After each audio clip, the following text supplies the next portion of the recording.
Okay, here we go. I'm going to do the code first.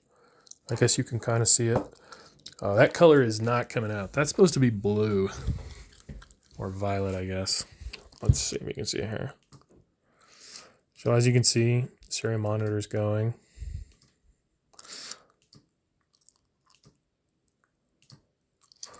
Oh, but Dylan, what if you hold it?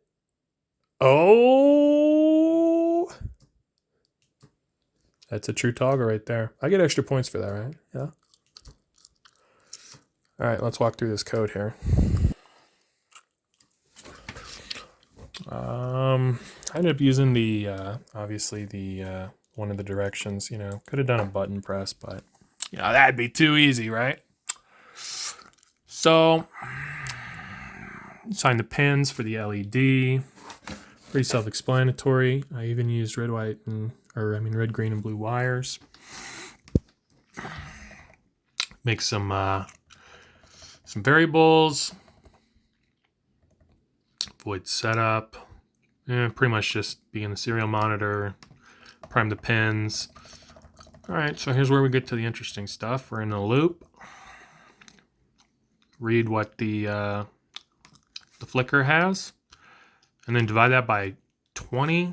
I ended up having to do this because if you hold the flicker all the way up, that gives you 0, right? But like, even though I'm not moving my hand at all, I'm not doing anything, sometimes it'll read like 1 or like 2 or like 6, even though nothing's changing and it should be reading 0. But, you know, if you're doing that like, I don't know, 200 times every 10 seconds, then like it'll see like 6, and then the light will just end up flickering like nonstop between those 3 colors. So you have to give it a range so that it's not just 0, but it's like 0 to 5 or something like that. And you do that by dividing it by 20.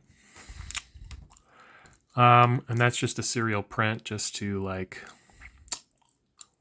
make that, you know, make it print down here. See how it's printing 25 right now? And if I hold it up to 0, I'm just going to hold it here. It's printing zeros. And now it's not. And now it is. And now it's not. Okay. So this is the true trigger part. If the axis value doesn't equal the last value, then you change this variable called pushed. Maybe there's a way to do it with one less variable. I don't really care. And you add a delay just for like human reaction. And like, if you don't add the delay, as you go back, there's like that chunk from 0 to 5 where like it'll trigger 5 times if you're, you know, checking that quickly. So you got to add a little delay that way. When the human releases, like, I bet I can get it within that zone. Yeah, see? If you hold it just right. So you gotta, yeah, anyway. Then you got pushed. So this is checking to see if the true toggle has been toggled and if the x-axis value is within range. And then it resets the toggle, then it prints a bunch of shit, and then it there's this variable called cycle, and it goes through 0, 1, and 2.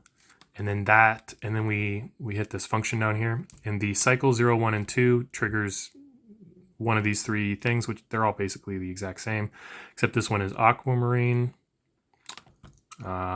This one's violet, right? It's the same thing, and the last one is the last one. And then finally at the end of the loop, we set last value equal to the x-axis value. Remember, that's divided by 20, and just conveniently, it gets rid of the digits because it's an int, I think. It's not a float, so it just whatever's like a remainder or whatever, it just gets dropped, which that's perfect. It's exactly what we wanted.